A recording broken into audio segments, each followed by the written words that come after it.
Niye ayrılmışsan? Dünyanın en çetin, en yaralayıcı, verilmesini etik görmediğim en berbat suallarından biri. Niye ayrılmışsan? Niye boşanmışsan?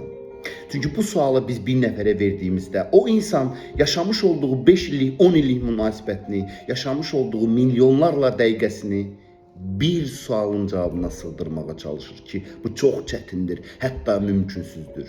Ki bu suala cevap axtarmaqdan ötürü, bu sualı eşitməməkdən ötürü minlərlə evdə həyatını zəhərə çevirmiş insanlar var.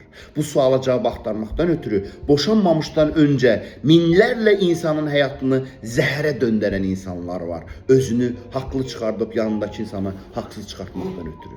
Bir mütəxəssis kimi bu cümlənin, bu sualın cəmiyyətimizdə verilməməsini istəyirəm. Və bu sualın əvəzinə canın sağ olsun, hər işdə bir xeyir var, həyatımız davam eləyir, bundan sonraki həyatımda sənə uğurlar diləyirəm demək olmazmı?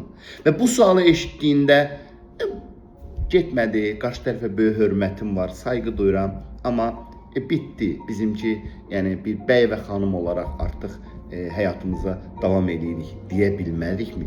Ki bizim insani borcumuz yanımızdaki insan xatirələrinə, onun keçmişinə sayğı duymaq, onun keçmişinə hörmətlə yanaşmaqdır. Ki bu sual nə qədər cəmiyyətimizdə səslənməsə, inanın çox tezliklə münasibətlər, evlilik dəyərləri, evlilik institutu o qədər yaradan azad olacaq, o qədər də biz rahatlamış olacağıq. Ki heç vaxt bu sualı eşitməməniz, heç vaxt bu sualı vermək məcburiyyətində qalmamanız diləyilə, eşitməməniz diləyilə xoş qalın, xoşluqla qalın.